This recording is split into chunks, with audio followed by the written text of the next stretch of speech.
Though turbulence is not particularly easy to define, it's not hard to find examples.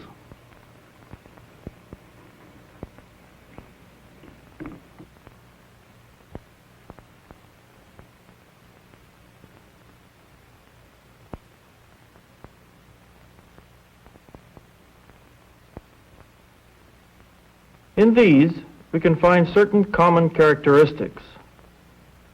One of the most apparent is disorder, as can be seen in this channel flow. The disorder is of such a fundamental nature that the flow never is reproducible in detail, no matter how carefully one attempts to reproduce all the boundary conditions. Although the details are not reproducible, averages over suitably large intervals of space or time may be very well defined and stable. Disorder, then, is a necessary factor in any definition of turbulence. It is not, however, sufficient.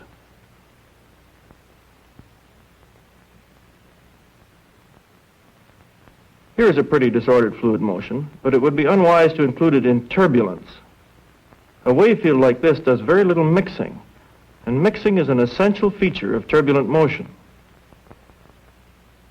The mixing action of turbulence can lead to complete blending if the volume is confined, or to the dilution, which is the only thing that makes pollution like this or this barely tolerable. Another characteristic of turbulence is the presence of vorticity. In a turbulent field, the vorticity is distributed continuously but irregularly and in all three dimensions. So turbulent flow has more than one distinguishing characteristic or symptom. Perhaps we can borrow the word syndrome from pathology and say that we have a defining syndrome or set of symptoms for turbulence. These are disorder, irreproducible in detail, efficient mixing, and vorticity, irregularly distributed in three dimensions. This definition effectively isolates turbulence from various kinds of wave motion. It also eliminates all two-dimensional flows. Something roughly like turbulent motion can exist in two dimensions. Weather systems on a large scale represent nearly two-dimensional flows. However, the characteristics of such flows are in many ways so different that it is perhaps unwise to include them in turbulence. Some flows, like this jet, are clearly turbulent. Others are equally clearly not. What is it that determines whether or not a flow is turbulent?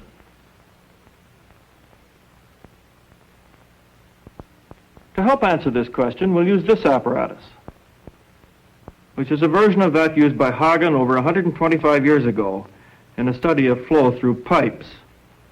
In these two tanks, we have two different glycerin-water mixtures. One mixture has viscosity about 3 times that of the other. The valve permits us to obtain any combination of the two mixtures. The fluid is pumped by this constant displacement pump so that the flow rate remains the same no matter how the mixing valve is set.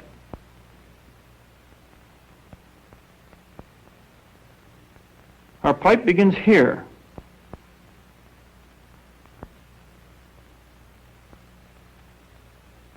Midway down the pipe, we start a manometer tube which we carry downstream so that we can see the upstream pressure simultaneously with the end of the tube, where the pressure is atmospheric. The manometer reading will give us a measure of the average pressure gradient along the tube. Now we start the pump.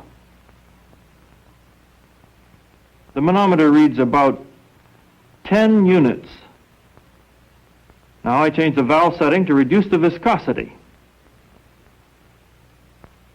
As the low viscosity fluid flows into the pipe, the manometer reading decreases. Once more I change the valve setting to still lower viscosity.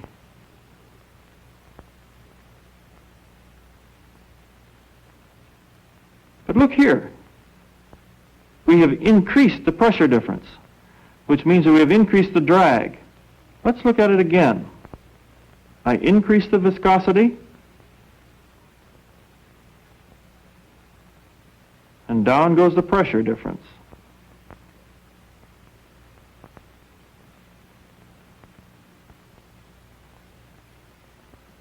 I decrease it again.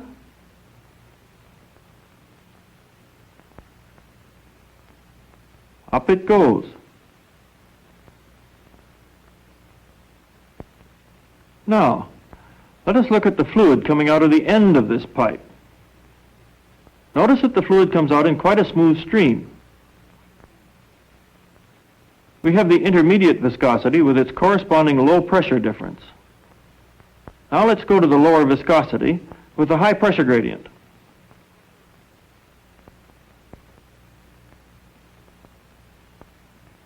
The edges of the stream coming out of the tube have become blurred. If we look at this stream in slow motion, we can see that the blurring is resolved into an irregular motion of the surface. The flow has become turbulent, and the onset of turbulence in the pipe has revealed itself both in the irregular motion of the fluid stream and in the greatly increased drag in the tube.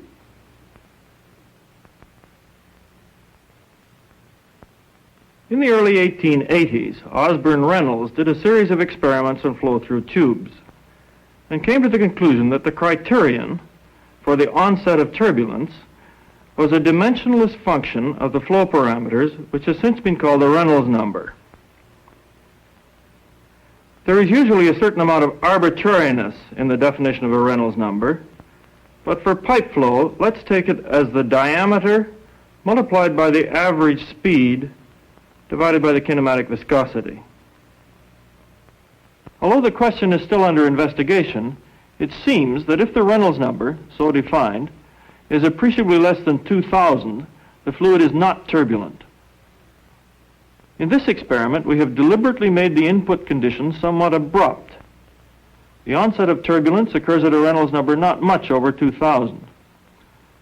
However, if we improve the entrance conditions by putting a nicely flared funnel at the upstream end, we can delay the transition to turbulence to a much higher Reynolds number.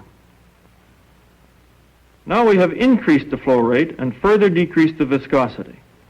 With very great care, it is possible to push the Reynolds number up as high as nearly 100,000 without turbulence. However, here we can reach only about 8,000.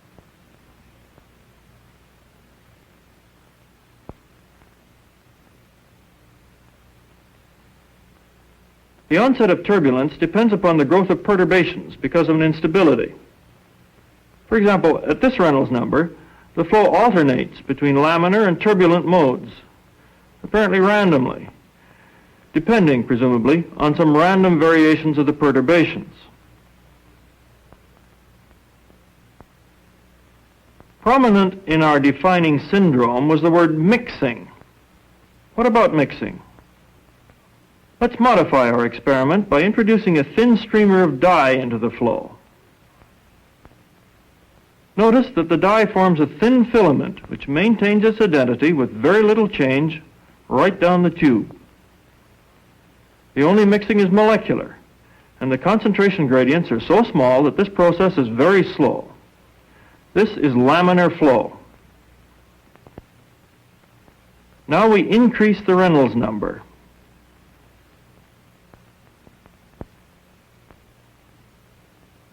At the onset of turbulence, our dye filament seems to explode, and the dye is rapidly mixed across the tube. If we want to, we can regard the increase in pressure difference as a manifestation of mixing too. Mixing of momentum.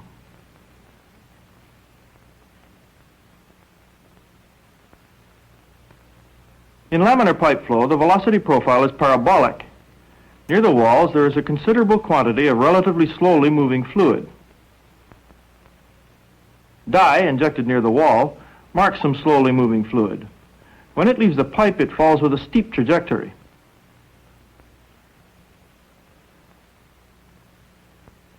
Notice that the slowly moving fluid near the top of the pipe also falls steeply.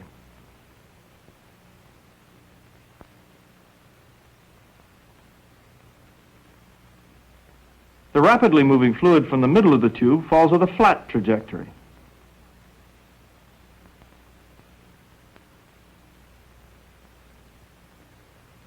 Compared with laminar flow, in turbulent flow, the mixing of momentum causes the velocity to be much more nearly uniform. The fastest fluid is not quite so fast, and there is very little slowly moving fluid. What little there is can be dragged along with the rest when it leaves the pipe.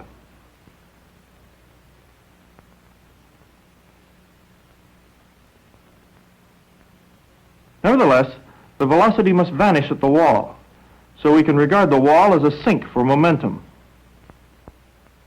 Turbulence increases the rate at which momentum is transferred toward the wall. Thus, with turbulence, we need a larger pressure gradient to replace the momentum lost to the wall. Although the principal motion of these bubble patches is downstream, there is a very appreciable cross-stream component. Fluid moving across the stream in this way tends to carry its properties with it. It is these cross-stream velocities which do the mixing. For example, the momentum close to the wall is appreciably less than that in the center of the stream. The cross-stream motion carries low momentum fluid into the center of the stream and high momentum fluid toward the wall. Thus, the turbulence transports momentum. In this shot of the Fraser River at Hell's Gate, we can see great volumes of slow-moving fluid which come up from near the bottom and very much reduce the average speed of the surface flow. Turbulence can transport more than momentum. With scalars, such as dye and heat, mixing may be primarily a matter of stirring a fluid which is already grossly homogeneous. On the other hand, if we have a mean property gradient, the most important effect of the mixing may be a transport of some property, as dye is transported across this channel. The wall here has been deliberately roughened in order to increase the ratio of turbulent to mean flow speeds.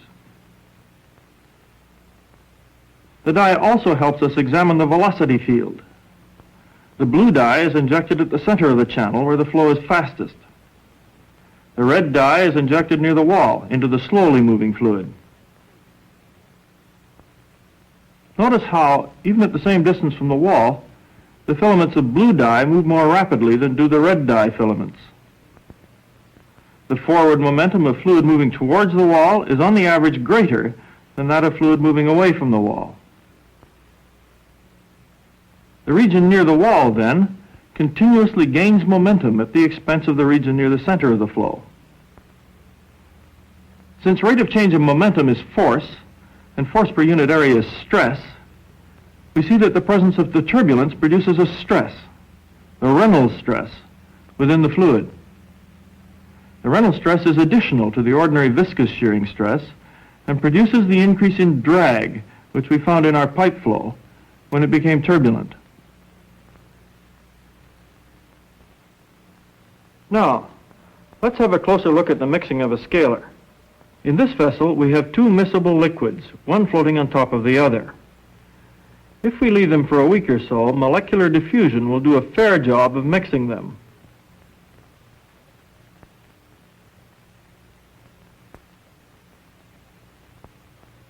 Much more thorough mixing can be accomplished in less than a minute if we make the fluid turbulent.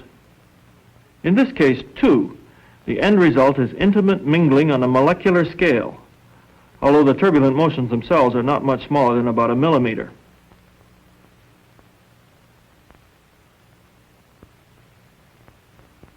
The role of the turbulence is to make the inhomogeneities more vulnerable to the effects of molecular diffusion.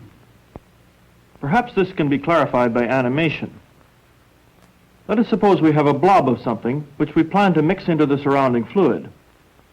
If the fluid is turbulent, the irregular motion will result in a strain, which will pull out the blob into a greatly elongated form like this. In turbulence, there is a great range of different scales of motion.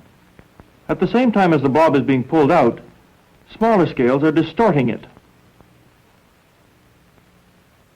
And smaller scales still produce an even finer grain structure. Eventually, the interfacial area becomes so large and the property gradient so steep that molecular diffusion is able to act quickly and produce efficient mixing. In reality, of course, all the events we saw sequentially occur simultaneously.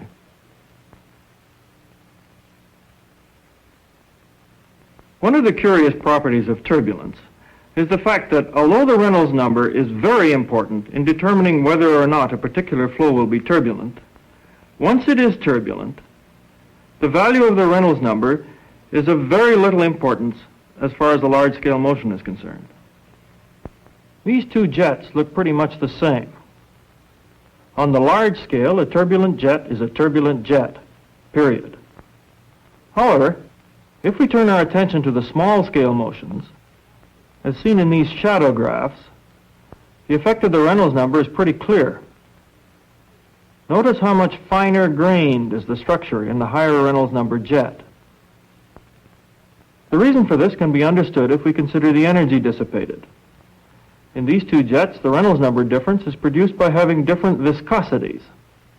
All other conditions are the same, including the energy input into the jet. Therefore, the two jets dissipate energy at the same rate. Now, energy dissipation in a Newtonian fluid is given by the viscosity multiplied by the mean square of the strain rate. Dimensionally, viscosity multiplied by the speed squared divided by some characteristic length squared. This can be written. In the two jets, we have the same energy dissipation and the same characteristic speed, but have different viscosities. Therefore, the length scales must also differ. The high Reynolds number jet with low viscosity must correspondingly have a smaller characteristic length scale. This leads us to one of the most important concepts in the study of turbulence, the idea of the energy cascade. As we have seen, under certain circumstances, a large-scale motion can become turbulent.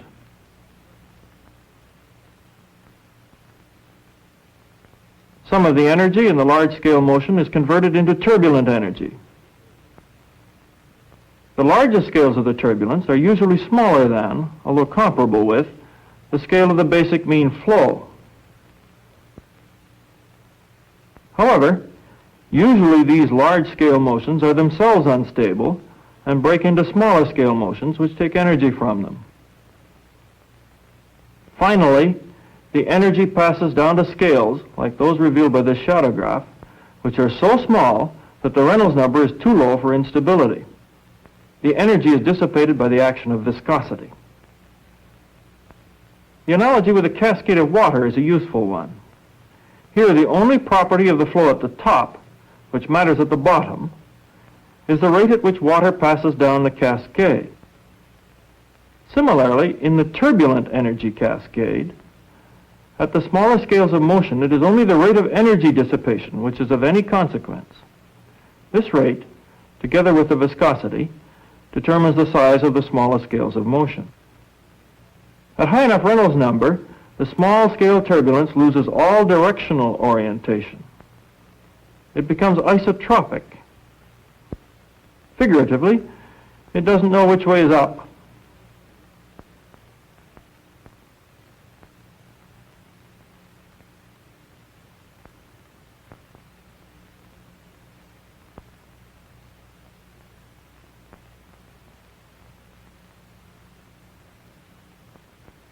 Further, at small scales, the turbulent structure ceases to depend upon the nature of the large-scale flow. Macroscopically, the difference between a jet and a channel flow is marked, but on a small enough scale, as revealed by the shadow graphs, the difference in structure disappears. Because of the size difference, the similarity between the small-scale structures may be somewhat obscured. Let's change the enlargement of the channel flow. Now, they're nearly indistinguishable. This is what we mean by similarity. Similar structure despite differences in scale. Thus we find that there is a locally isotropic regime at the small-scale end of the energy cascade, which is similar for all kinds of turbulence. We have already seen that the large-scale motion does not depend upon the Reynolds number. What the Reynolds number does is to determine the size ratio of the largest scales to the smallest scales of the turbulent motion. Knowledge of this behavior of turbulence provides a useful exercise in trying to outwit the movie studios. Frequently, they prefer to burn down a model rather than a full-scale set. Now, as we have seen, this deception is fairly effective because the difference in Reynolds number, which is the only major difference between model and full scale, is not apparent in the large-scale motion. The difference lies in the small scales.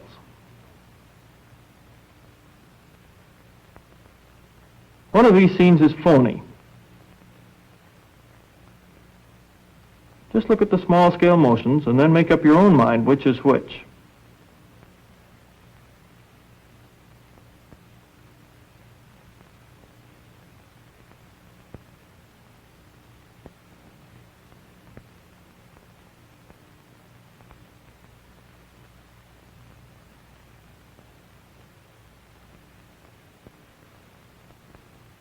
In decaying turbulence, energy appears to pass from small scales to large. In fact, the energy transfer is still mostly from large scales to small. The rate of dissipation at these small scales is so great that as the turbulent field decays, it is the large-scale motions which are the last to die. Similarly, in cumulus clouds, one can differentiate between vigorously convecting clouds with their abundance of small-scale structure and those which have consumed most of their energy.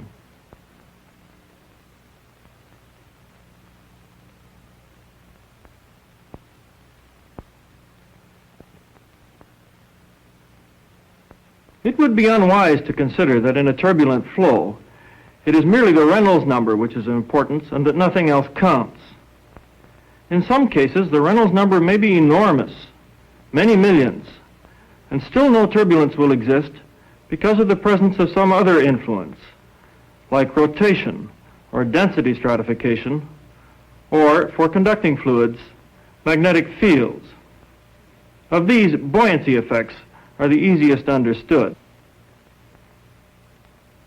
Here we have a water channel, which, partway, is divided by a horizontal partition. The flows are identical except for color. In this case, the two turbulent flows mingle fairly quickly and produce a single turbulent channel flow.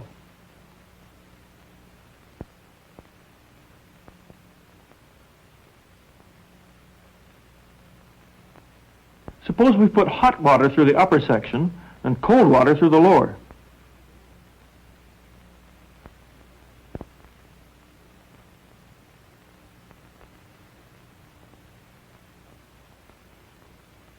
Buoyancy forces tend to resist the motion of fluid from the upper regions into the lower and vice versa. The mixing achieved by the turbulence tends to make the fluid more homogeneous and thus raises the center of gravity. In doing the work against buoyancy forces required to raise the center of gravity, the turbulence loses energy. Stable stratification of density, that is, light fluid above heavier fluid, thus acts to inhibit turbulence.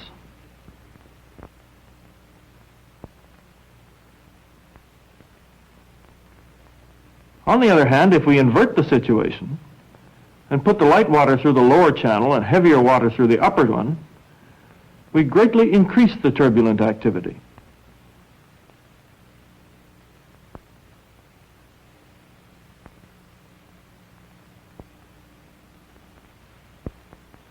Let's look at that again. Stable.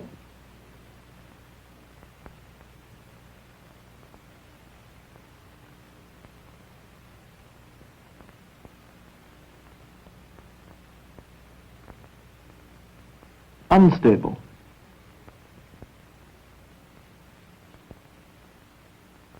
In the atmosphere, both stable and unstable buoyancy effects occur frequently. Here, the air close to the ground is colder and heavier than the air above it. This stable situation is called an inversion by meteorologists. Vertical turbulent motions are strongly inhibited, and any motion which occurs tends to be almost purely horizontal.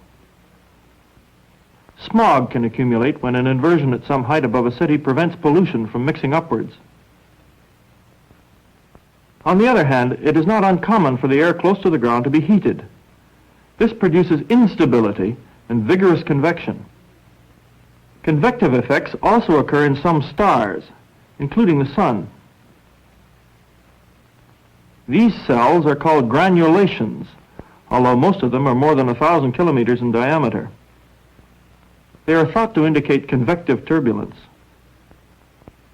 Convective turbulence can easily be seen in a porridge pot.